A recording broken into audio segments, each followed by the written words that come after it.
match on the night. Yeah. Eddie blows more smoke than Fireman Sam, but he's not wrong on this one. Not a chance he beat Terence Crawford. I don't know what world.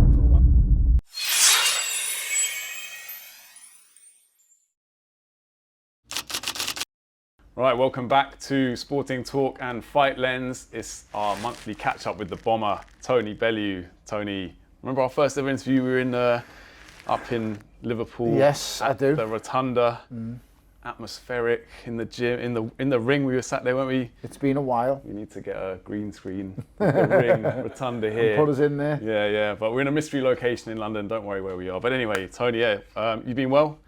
Yeah, I'm cracking on. I'm always busy. Yeah. Inundated with stuff, and but I always make time for Fight Lens and you guys. We appreciate it. I enjoy talking to you. Every month we appreciate it. Let's talk Ben Whittaker, because obviously the big news this week, he's obviously signed for Matchroom. Yeah. His first fight's been announced with Benjamin Gavazzi. Interesting matchup. Obviously they just want to get the momentum back now, don't they? I think I saw someone say that Eddie Hearn's promoted him more in a week than Ben Shalom did in his 4 years. So speaks volumes, really. I think that's a bit harsh, but listen, Ben is a brilliant self-promoter of himself, first and foremost. I mean, you've got to understand that a promoter can only do so much. The fighter has to want to sell himself. And with someone like Ben Whittaker, you've got that. This kid's a phenomenon on social media. You see the clips he puts together, the moves and the taunts he does in the ring. He lives life close to the edge. Well, he lives life in a boxing ring, shall I say, close to the edge. I don't really know him outside of the ring, but I think he's a fantastic, precocious talent. I think the world is at his feet, but I think the most important thing at this stage in his career now, which sounds crazy after what I've just said, is to keep his feet firmly grounded. He has to be busy, he has to want to fight, and he needs tests immediately. This guy's an Olympic silver medalist. Yeah. This is not some guy who's just won the ABAs and he's looking to turn pro quick and hasn't got much amateur experience. This guy's got pedigree. He's a world-class athlete. He's lived in a world-class athlete's kind of domain since the Olympic Games. And, there's no excuse and there is no reason whatsoever why Ben Whittaker cannot become a multi-weight world champion, in my opinion. That's what I was going to ask you, because Eddie Hearn says he needs 9 months to get him ready for that world level. So he'll have this fight, maybe another one, and then it's time, by which point Ben Whittaker will be 29 years old. So, time is ticking. Eddie's a master at building guys from scratch, as we've seen with Anthony Joshua. And he knows exactly what he's doing. He knows the right fights at the right times. And every promoter at some stage in their career will make a mistake. They will make the wrong match at the wrong time. And sometimes it's not even down to the promoter, it's actually down to the fighter. He's either underestimated them, or he's not prepared right, or he's got an injury he's not told anything about. One thing goes wrong, like I say, the promoter very rarely makes the mistake, because a promoter will always back heavily in his fighter's favour. That's his job. Of course, yeah. But as I said, you do get freak instances. Barring them instances happening, I just think this kid's set for the top. Yeah. He has everything, like I said, front foot, back foot. He does sail quite close to the edge, he really does. But that's what makes him so attractive on the eye with fighters and with fans. Is the punch power a question for you? Do you think he's got that when he steps up to the top? I think he has, maybe not lights out power. But he's got enough to hurt people, and he'll have enough to get rid of people. What I will say is no one's going to walk through him. No.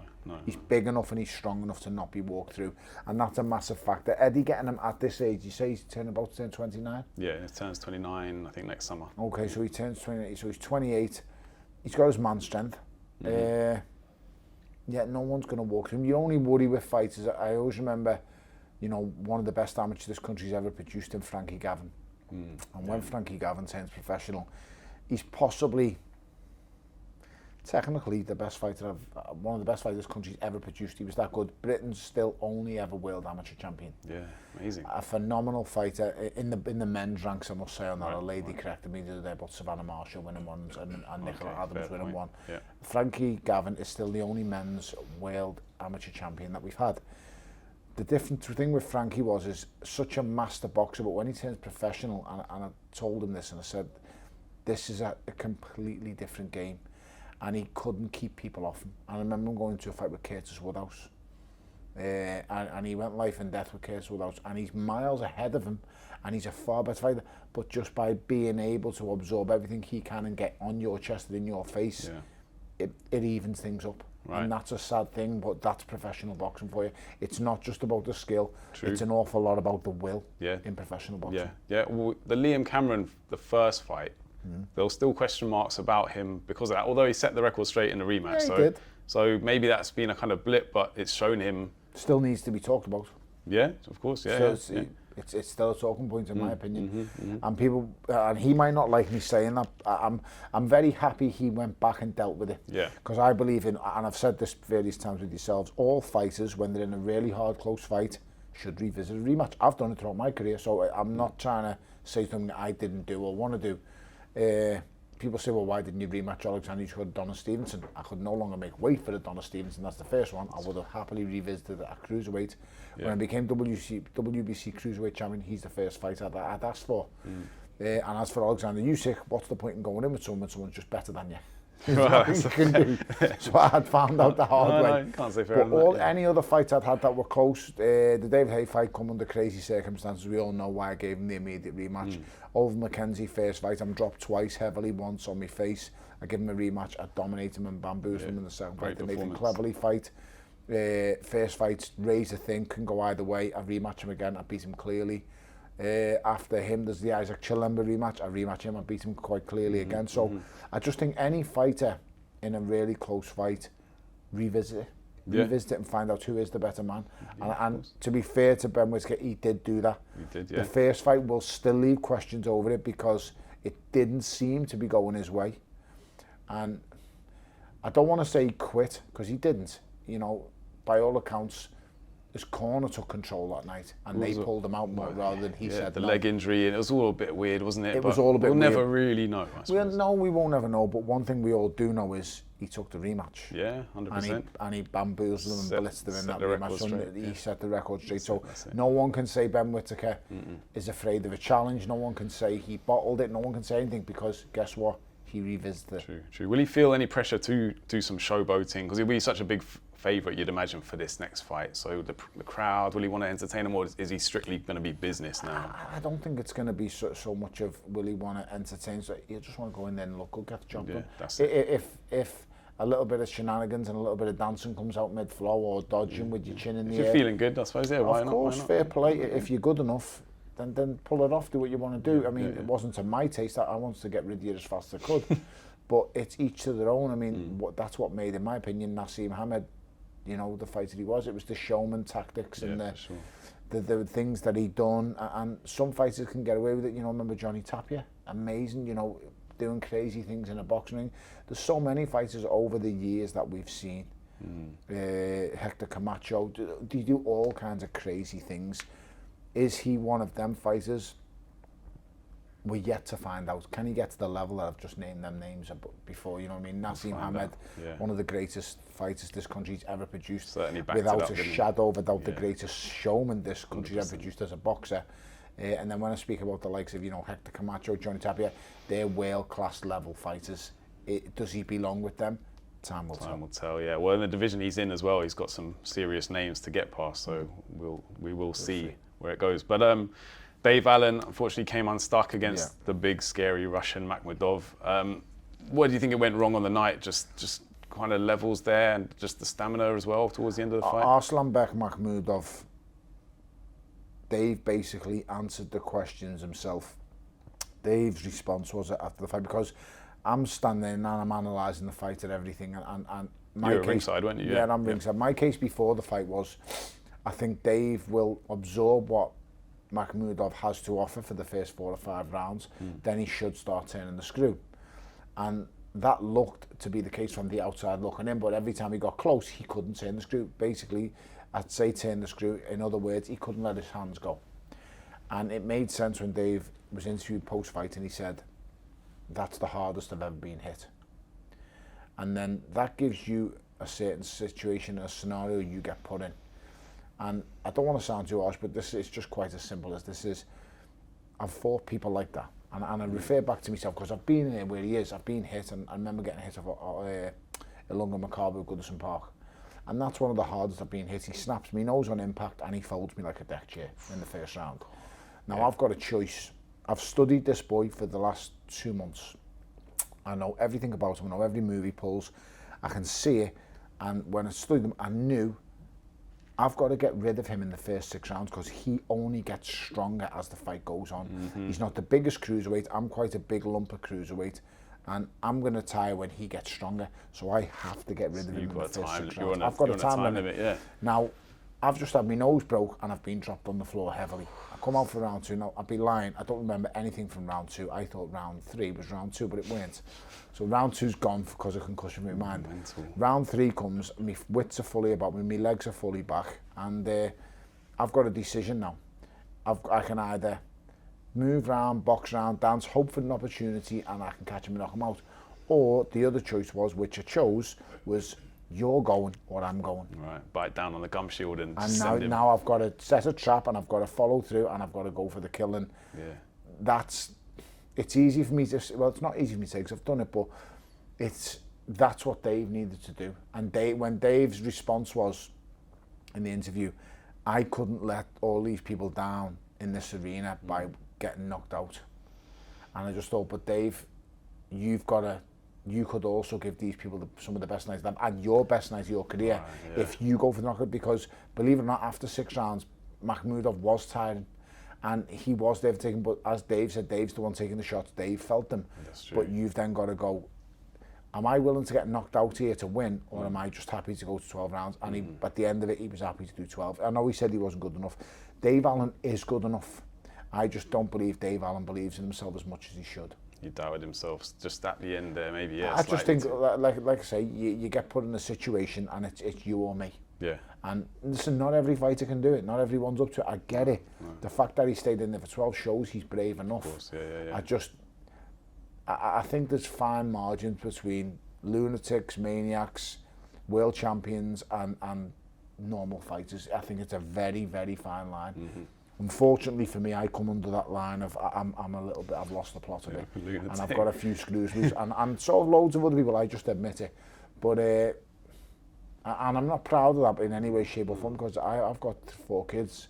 But when I went in that boxing ring, it's going 2 ways. Either you're putting me out or I'm putting you out. If we go 12, fair play.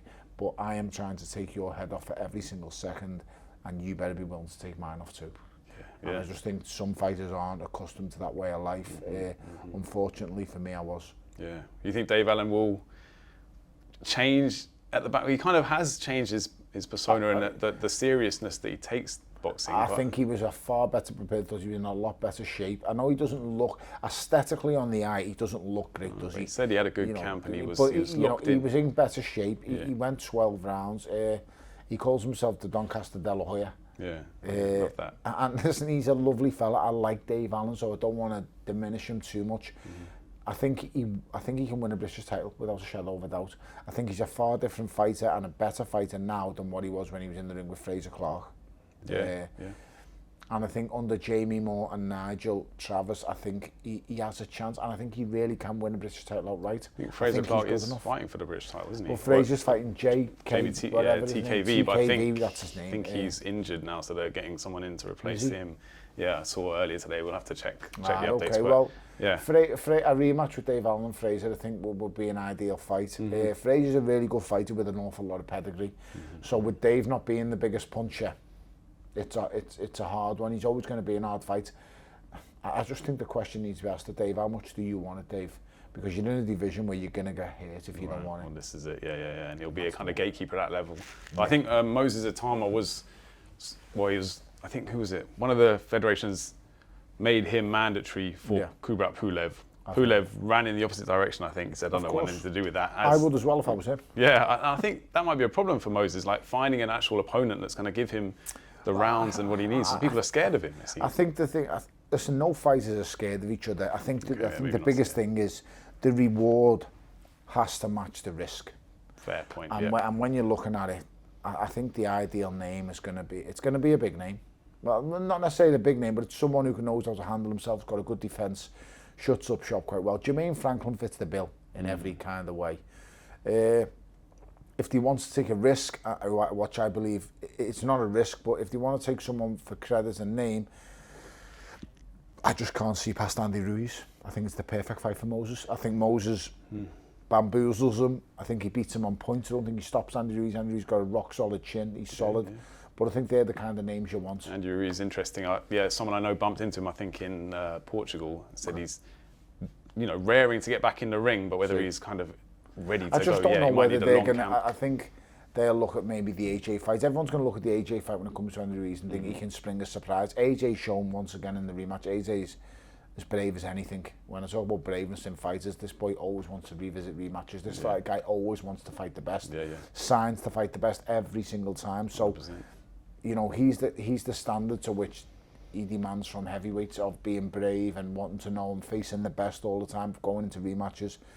For someone like Moses now, it'll be his management team, and to be fair to him, he's got a good management team. Frank Warren knows how to build fighters. It's one thing he does know. Methodically. Listen, he's done it. No shortcuts, no jumping. No, listen, he's done it for decades. You say no shortcuts. I mean, listen, a lot of his fighters, most of his fighters get to the top.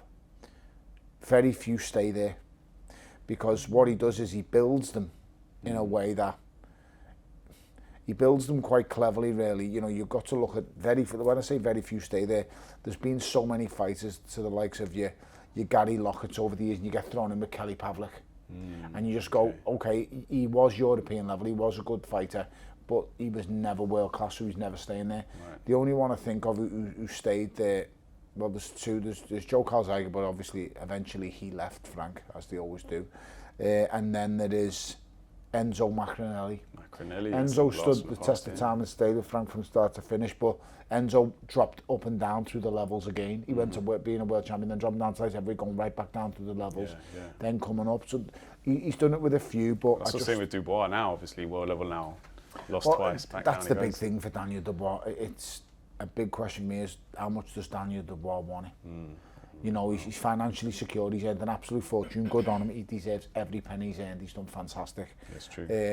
But moving on for him, it's like, there's one for Moses Itauma. But I know Frank doesn't like to match his fighters. So, listen, they're going to have to face each other eventually. Yeah. So, and I guarantee you, if it could be for the world title, Frank will make the fight tomorrow. Yeah. Because he comes with the champion, he leaves with the champion. That's right. Good point. Yeah. Thinking outside the box there.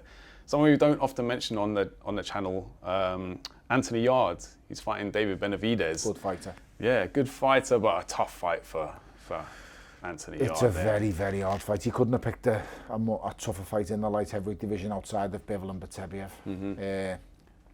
And as we know, he's been in with Beterbiev already. Yeah. It's a tough one. Benavidez is a monster. Absolute savage, isn't he? Huge in size and stature.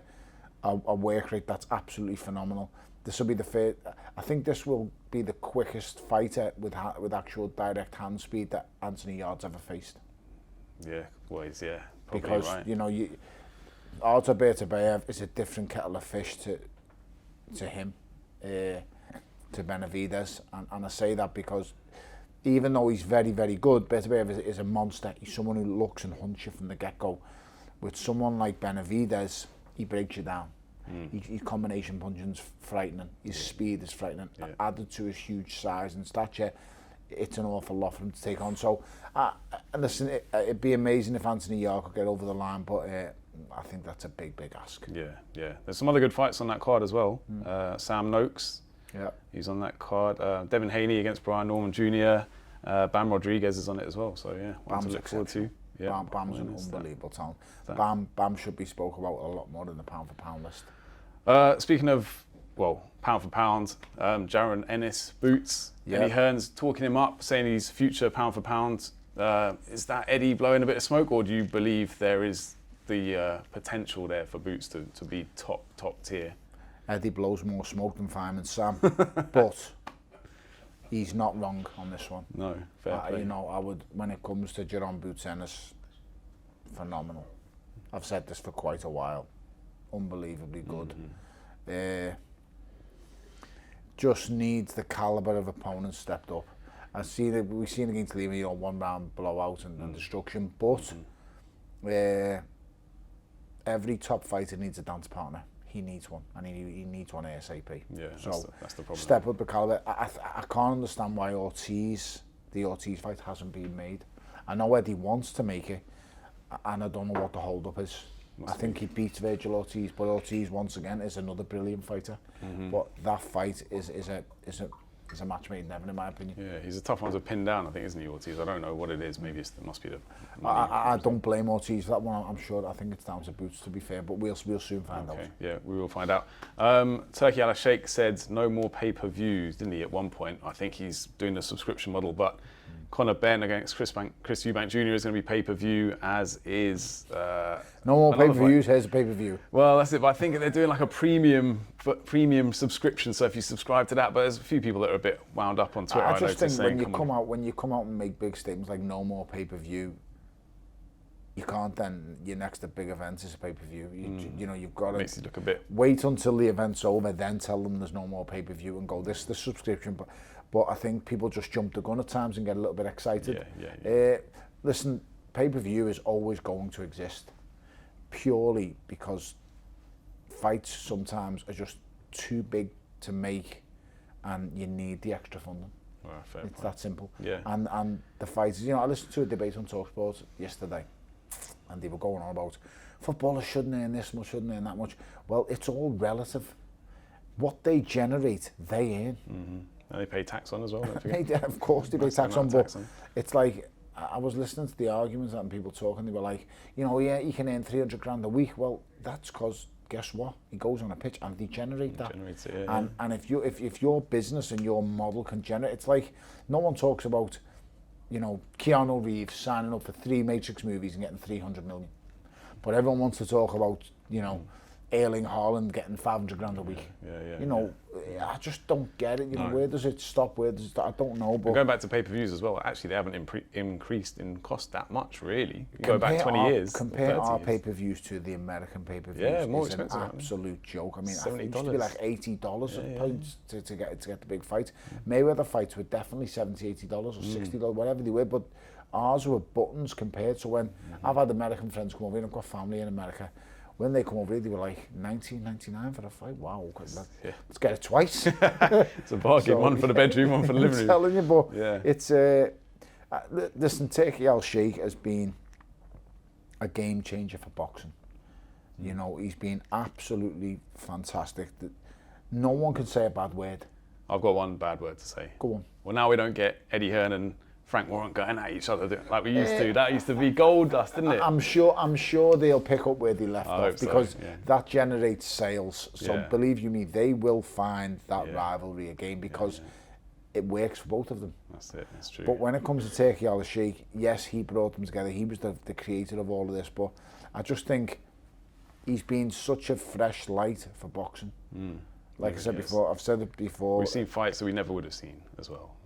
And events that you could never have dreamed of. That's true, yeah. Sold out Wembley stadiums, boxing in Saudi Arabia, the biggest bills. I mean, the Day of Reckoning card was just phenomenal. Yeah. The names that you've got all on one bill. We need another 5v5 as well. I really enjoyed that. I don't know about that. Well, Matchroom might not. They need a chance of revenge, don't they? Listen, it all depends on which fighters are facing each other and how it falls. So if it can happen, then all well and be good. What was I going to say? George Groves reckons he would have beaten Terence Crawford. Did you see that? He told us that. Jesus Christ. What's George been smoking? I love George. George is my mate, but gee, come on, George, stop it. He reckons this jab, you would have kept him at range with the jab. Listen, Terence Crawford is a multi-dimensional fighter. George was a really good fighter, by the way. Great fighter. Huge puncher, strong boy, good strong jab, good movement, leaky defence, but good punch. Not a chance he beat Terence Crawford. I don't know what world or what. I think he was thinking he would, because he was bigger, wasn't he? I suppose. But no, just not at all. Not having it. No. Fair enough. I noticed they had an artificial intelligence judge for Crawford versus Canelo, and the AI judge scored it 114-114. Of course he did. Yeah. Of course he did. Sitting on the fence of it there. Yeah, obviously, no one else saw it that way. The AI judge was actually part of the promotion, right. And the dream result being part of that promotion would have been a draw, because guess what? We get to see it again. Yeah, that's a good The point. real life judges scored it correctly. Correct. He won. Yeah. Well, the AI judge was there for Tyson Fury against Usyk, I think the second one. Yeah. And Fury was fuming because he scored it 118, 112, I think, didn't he? So to Usyk. To Usyk, yeah. That was a bit wide, but I thought he won as well. Speaking of the Furies, Hughie Fury, someone we haven't spoken about much. He's adamant that he can still make it and become a world heavyweight champion. Do you think he's a bit of a late bloomer, like a Frank Bruno or someone? Has he still got a chance in your eyes? Give him an opportunity. Hughie's a handful. He's an impossible fight to look good against. So that means no one's going to want to fight him first and foremost. True. And secondly, I don't know. It just depends on how the belts get fragmented. Because they are going to get fragmented. It's going to happen again. The belts are going to break up. Alexander Usyk's going to walk away into the sunset, and he's going to go, I've had enough. When he does, you will find them all scavenged towards the belts. That's how it's going to break. And then you will find lesser champions, and then somebody else will come along, hence a Moses Itauma, and he will clean up again. And then you will have a reigning, undisputed unified champion again, but he will have to go through his fair share of shit, and it will be shite, some of it. Yeah, all the mandatories and all that, Not just the mandatories, it's just, like I've said, these belts will get fragmented and they will get broken up. And he's going to have to get through some of the shite that picks it up. And like I said before, there will be some shite that picks it up. Sure. I mean, when all them belts get fragmented, I could probably come back myself and win one. Because there is enough shite in the heavyweight division to be around. There is. Someone needs to be the street sweeper, come and sweep it all up. You just need to go and get lucky and take one, and then get the big payday, and they will all see that. You'd have to be blind not to see.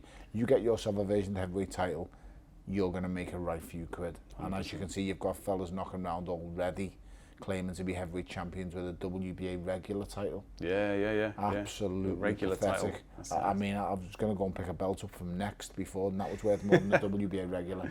I think isn't Ben Whittaker fighting for a similar kind of belt in his next? It might be an international belt, silver, but it won't be a regular. Silver light heavyweight. The WBC silver title does have relevance because that puts him in the top 15. Okay, so it's a ranking. So it's a ranking belt, and I get that. And then you defend the WBC silver belt, because I had the WBC silver. I always chased the WBC belt. The green and gold belts was the dream belt for me. The greatest fighter from my area, in my opinion, was John Conte, and he held that green and gold belt. Muhammad Ali, Floyd Mayweather, Sugar Ray Leonard, all them names were Mike Tyson. That lineage. They all held that belt, and I chased that belt. So when the WBC put the belts out, they have a ranking system. So the international bauble will get you in the top 20. The silver belt gets you in the top 15 or the top 10, and then you can attack that belt. So it's quite obvious Ben Whittaker's targeting the WBC. That's his dream. That's his route. So fair play. Okay, fair play to him. Hamzah Sheeraz also targeting the WBC interim super middleweight title. Good fighter. Yeah, great fighter. Do you think next year is his year to really go that next level up and become an international I think he showed last time out what he's all about. He did, didn't he? He was absolutely fantastic. So getting rid of him the way he did, he done what Canelo couldn't do. And fair play to him. I really like Hamzah Sheeraz. I think he's a very good fighter. Good pedigree, technically very good, huge at the weight, and he's now under the tutelage of Andy Lee. Yes. Which is a massive thing, you know what I mean? It showed in the Berlanga fight. It showed exactly what he's about, what he can do.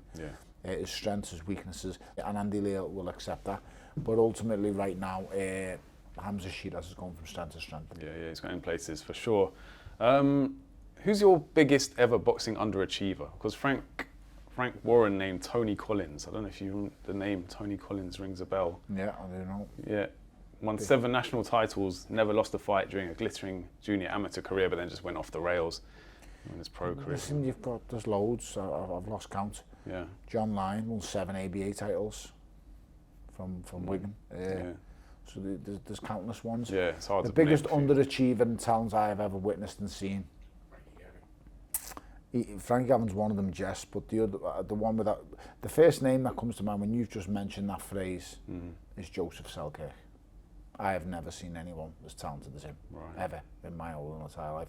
I've been in training camps with Amir Khan, I've been in sparring training with David Hay. I've fought them. I've been around them. I've been around Cubans, Russians, Ukrainians. I've been in camp with all of them. And I have never seen anyone as gifted as Joseph Selkirk. But life outside the ring is very difficult. Yes, and it's hard to navigate. Balancing it. Yeah. When you find out that what's in between your legs isn't just for pissing out of, you come out with some cold today, Tony. It changes some crazy things, mate. No, and that's true. Yeah. he grew up and I'm quite close to him even still now. I love Joseph, and he met Gennady Golovkin the other week, and we were at the World Championships with the amateurs, and he went, Ant, can you ask him, because he calls me Anthony, that I'm Anthony to Joseph, because I've known Joseph since he was a baby, and he's known me. And he goes, Ant, can you ask him if he'll have a photo with me? I said, of course. And he goes, Champ, how are you? Gennady Golovkin says to me, Champ, how's it going? I said, I'm okay, Champ. I said, can you do me a favour? Can you have a picture with this guy? And he said, of course. He said, I said to Gennady, this is the most talented fighter I've ever seen and been around in my whole life. And he said, he must be very good then. I said, he was exceptional. Yeah. And he had a picture, I've got the picture on my phone. Nice. But yeah, Joseph Selkirk for me, I've never seen a talent like that. Well. ABA champ, former ABA champion, he's done everything in boxing, besides turn professional and clean up the division, which he done. The boy could even come back now. I can't explain to you how good he was. How old would he be now, Joseph now is probably about 4 or 5 years younger than me, so he's closing in on 40. He's getting there. Yeah, still though. But listen, I'm telling you now, if I train, no, I'm not even putting that out there. Wait. No. You just had an exclusive. I could never train him. No way. I couldn't put up with him. I love him, and he's like my little brother, but I couldn't put up with him. He's nuts. Okay, fair enough. If I'm telling you right now, if he went to a training camp for 12 weeks and got himself that he probably makes super middleweight now, he'd clean anyone out. He's got, I can't put it with. I used to see this lad, some of the antics I could tell you, I'm not going to say it on camera, but this lad could come in, not be in the gym for 6 weeks, come in and just take apart like really high level fighters and do it with an ease. I remember him sparring Ricky Hatton in Manchester.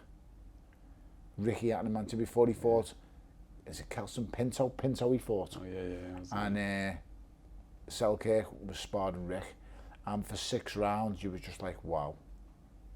5 or 6, and he was unbelievable. Ricky was probably like, where have you brought this kid from? Where does he come from? And he was exceptional. Yeah, and Ricky was like, Ricky didn't used to mess around and sparring. No. You know what's mad? Ricky's come up as well, yeah.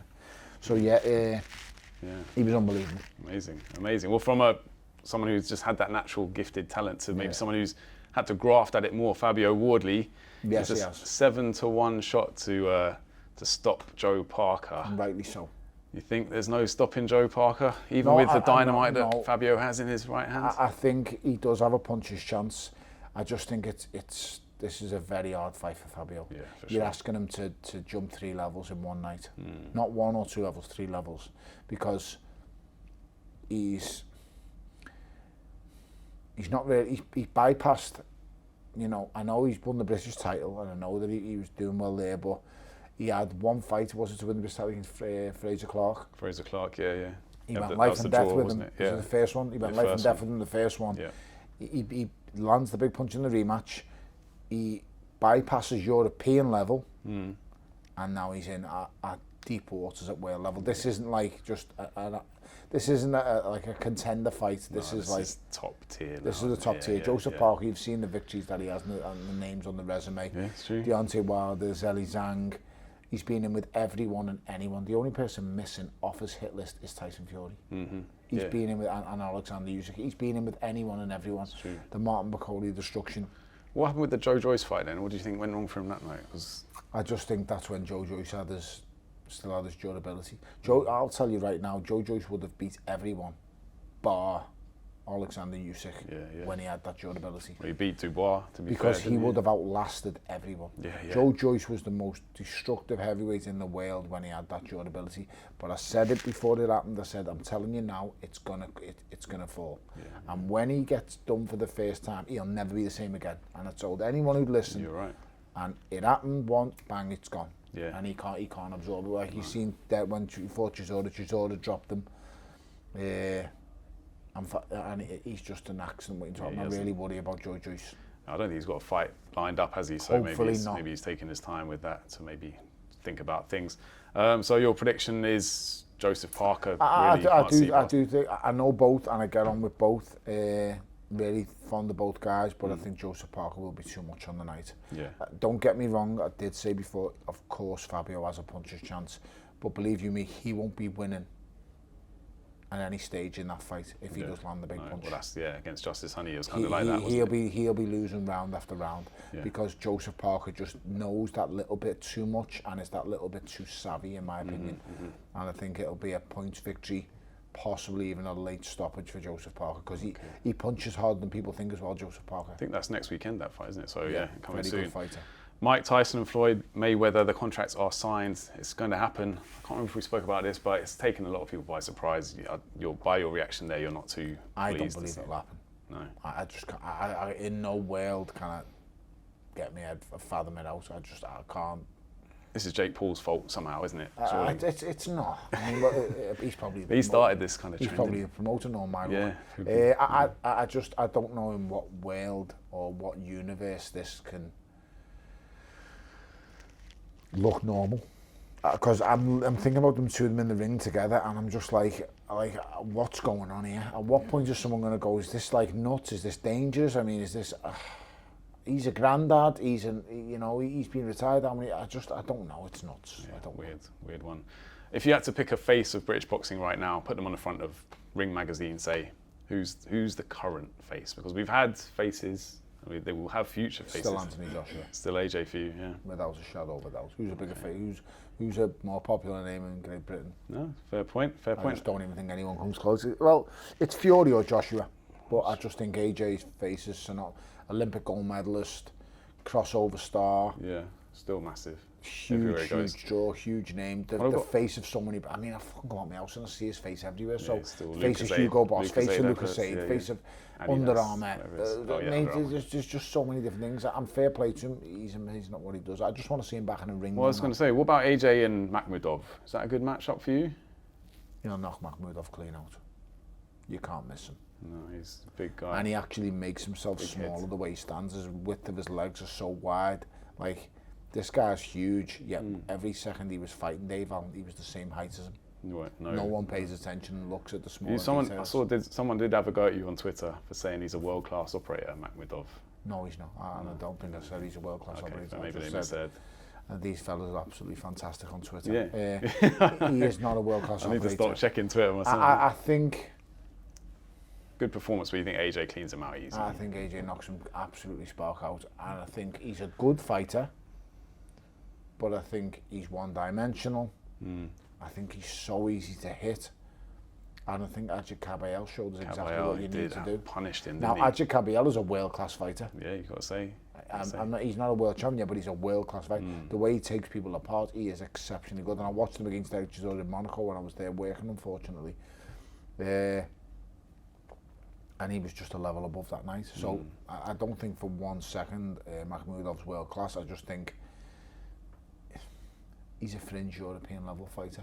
Semi-gatekeeper European. Well, that's exactly what he's a gatekeeper. Yeah. If you beat Makhmudov, you're on your way. I think that's a good comeback fight for AJ then, really, isn't it? Makhmudov and then maybe Kabayel. It's dangerous because without whatever you want to say about him, he can punch. Yeah. You know, he can punch. He might be a world class puncher, but when it comes to an actual complete fighter, no. He hasn't got much in the way of charisma, I suppose, Makhmudov. It wouldn't be the easiest press conference, would he? He hasn't got much English. Crazy, dangerous Dagestani. He's just he's a strong boy, mate. He's a strong boy. Yeah, he's game, he's brave. But I just think AJ's got far too much. The speed alone of AJ, as long as Josh just gets in, lets his hands. Anthony Joshua, when he lets his hands go and just doesn't want to overthink things, is the most destructive heavyweight in the world. But he's just got to let his hands go. Yeah, no, it's true. That's what he's got to do. Have you watched any of Celebrity Traitors? Have you been watching that? I haven't, but everybody has asked me about it. Yeah, and I haven't seen it. Tony, you should do Celebrity Traitors. I'm not a fucking traitor, and I'm all right, thanks. I don't know what it is. There's 3 traitors. All the others are faithfuls. So you've got Jonathan Ross and some other people who. Do you know who the traitor is watching? No. Yeah, if you're watching, you do, but if you're playing the game, you don't have a clue. Oh, okay. So they're like, so you're watching a show, and how many is in the show in about 15, 18. 15 and 3. 3 of the traitors, yeah. And then they have to nominate who they think the traitors are. But then obviously the traitors are playing their own kind of mind games. So it's all, I think you'd be good on it. I bet you do, yeah. So basically just over 20% of them are traitors.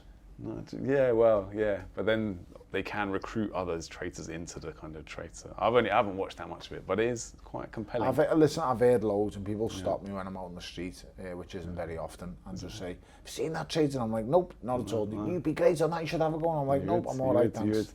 All right, let's quickly jump to Everton for a bit. We might come back to boxing, but let's go to Everton now. So Jordan Pickford's new contract has been announced, which is obviously brilliant news for Everton and the club in general. But Lee Dixon had a little dig during the England game, saying that he's surprised that Jordan Pickford hasn't tried to play for a bigger club than Everton now. Let's say in response to Lee Dixon. Well, first and foremost, I mean, Lee Dixon's an established, brilliant footballer. Was a fantastic... Was Lee Dixon a right back in his time? Nigel Winsburn was the left back. That's I think correct, it was yes. right. Bold and Adams in the middle. Yeah. Part of that. What was the Unbeatables? Was he part of that squad? No, they weren't. They were the ones before. They were 97, 98. Okay, George Graham with the hand in the air, offside trap. Okay, yeah. But then it transitioned. Well, listen, he's entitled to his opinion. Saying Everton on a big club is ludicrous with the fourth biggest club in the country. Yeah. There's only Manchester United, Liverpool, and Arsenal who have won more league titles than Everton.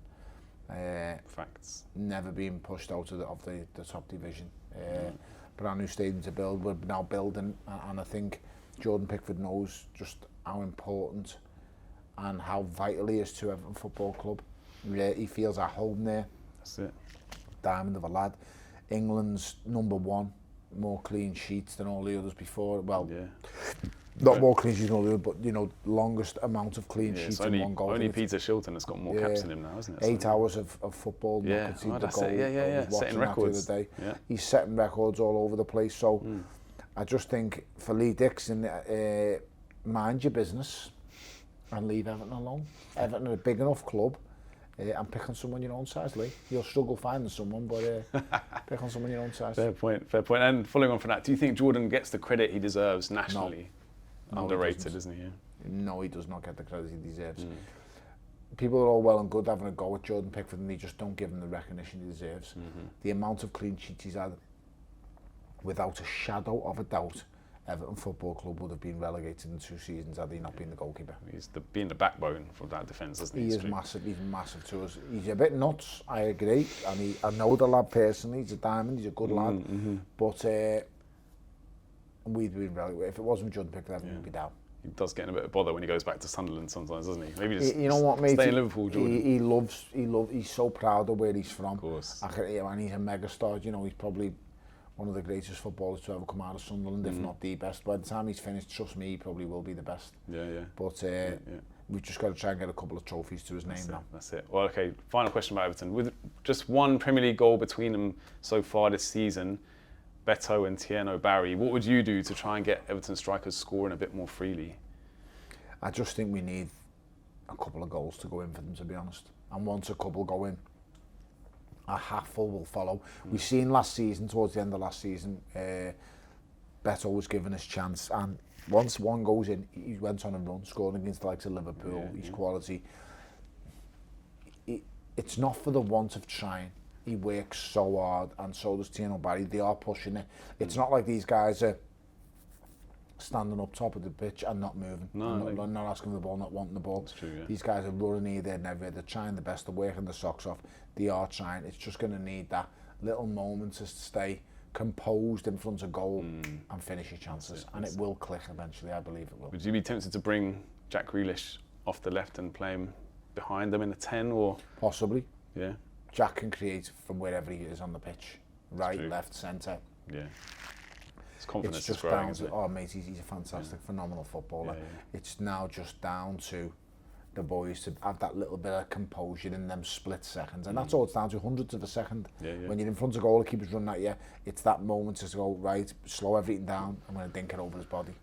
Where they're smashing it at you at the minute, and they're just putting your foot through the ball. It. Beto had that one-on-one, didn't he? And he kind of hit it straight at the keeper. They're the small details, but at the same time, he gets that header that goes straight to the keeper. Jack Grealish ends up putting a deflection and putting in the goal, so it is what it is. What about Tyler Dibling? I think he got hooked at half-time against Palace, didn't he, when you were 1-0 down? Yeah. Bit of a dent for his confidence, but he's still a young lad, isn't he? Potentially, but he's a baby. Yeah. He's a baby and he's got to learn the way at Everton. He's a phenomenal young footballer, but that's what he is for now, just a phenomenal young player. And we need to, you know, not have as much pressure put on the lad's shoulders.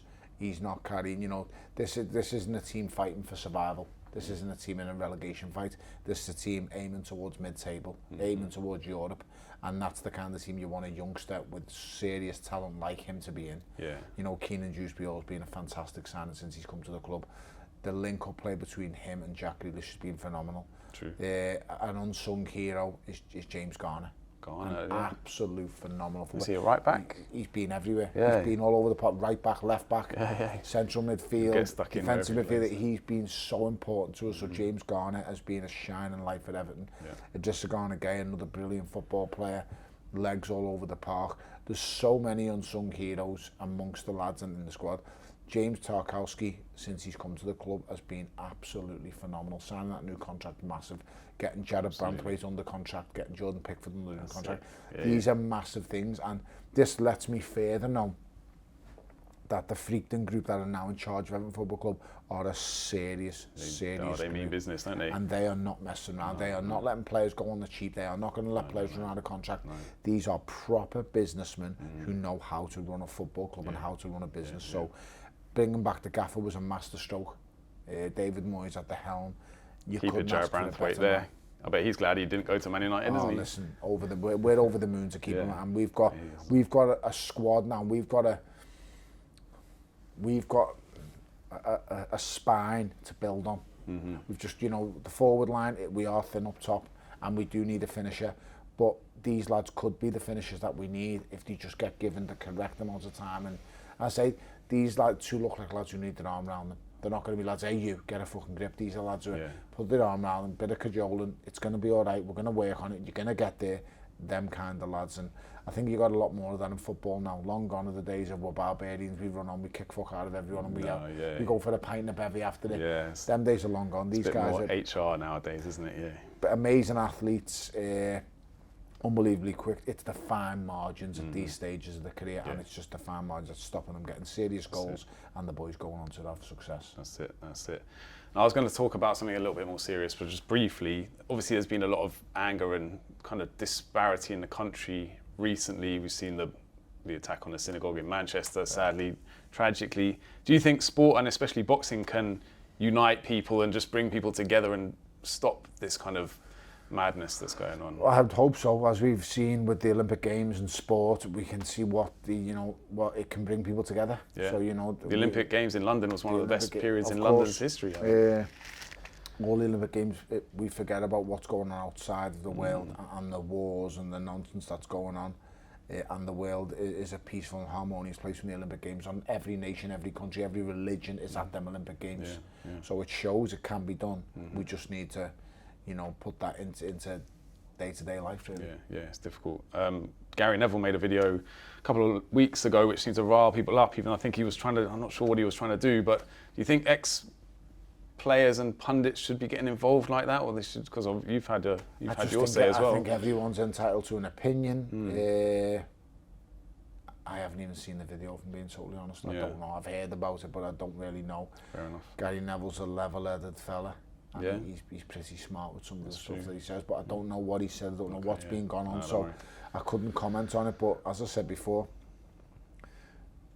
I don't believe religion is the problem in any of these things. No. People are the problem. You'll get extremists in every different kind of religion, every different kind of race, ethnicity, creed. You will get extremism in all them races, colours and creeds. That's it. People are the problem. It's about trying to just get rid of the extremism and have everyone be much more moderate, but everyone needs not to so just easy. Understand we've got to get on and get along and make the world a nicer Remember place. Lennox Lewis and Frank Bruno in the build-up to their fight? Lennox Lewis called him an Uncle Tom, which Frank Bruno was. I think he still hasn't forgiven him. Of course, he wants to get under his skin. I mean, listen, they do speak now, and I've seen them at various events together. Took it too far, though, really. Listen, we can go back as far as Alan Minter saying I'll never lose to a black man. Yeah, I forgot about that as well. That was on the Four Kings documentary, So you forget and these he certainly things. did lose. Yeah, of course, he got an absolute pummeling. Absolutely. But everyone has things and says things that they regret. I've said things I regret in the past, I'm sure you have. There's not a person on this planet who hasn't said something they regret. Whether it's racial, whether it's not racial, it doesn't matter. We all say things we regret. Yeah, it's true, it's true. Time is a great healer, and yeah, I would just hope that, you know, they figure it out. And a quick one, like Conor Benn and Chris Eubank Jr., I think some of the vitriol has kind of just faded away after the first fight, because obviously there was a lot there, but now after they've shared a ring, when you share that 12 rounds and you share the blood and the sweat and the tears of each other, there is a common ground respect. That feels like what's happened. It don't, listen, these still don't like each other. No, I don't think they'll ever be friends. They're never going to be friends, but they will have a common ground respect for each other. What I will say is neither of these boys want to hurt each other, really. No one wants. These boys just want to get paid. They want to fight and see who's the best and get it over and done with. That's it. You know, they want to add. Both boys want to add to their father's legacy. They did it respectfully in the first fight. Unbelievable. No one's talking about the fathers now. We're talking about what we witnessed that night. Exactly right. And they've called it unfinished business, but in a way it was finished. But then also Conor Benn wants his revenge. You say it's. I don't know. It is unfinished business because the first fight was so good and it was so close. So close, that's true. Don't get me wrong, I don't think... I had Chris Eubank winning it, but I had him winning it by razor thin. And when you take into consideration this kid's jumped up 2 weight divisions and he's fighting you at your natural weight division, right. I'm sick of people going on about Chris Eubank being trained for weight. This is his weight division. He's the IBO world champion. I think the belt's a joke, but that's what he is. Just say it as you see it. Right. And so you think it was all kind of him in the sweatsuit and all that stuff? It's a nonsense. That's his fault. Yeah. He's in that wetsuit. That's your fault. Yeah, Stop gaining too much weight. Fair point. You know what I mean? Don't put the weight on. Don't show us a sweatsuit if that's what you do. He's been doing that his whole career. This is nothing new. There still seems to be a question mark over whether the fight is actually going to happen, but surely at this point, believe you tickets me. are sold. Believe you me, it's happening. It's happening. It's on. November the 15th. Yeah. They are getting back in the ring. You'll be there. Yes. We'll be there, hopefully. So, yeah, stay tuned. We'll be back to review it afterwards. So, yep, subscribe, click, like, Fight Lens, Sporting Talk, Tony Bellew. Once again, thank you very much. Thanks for having me.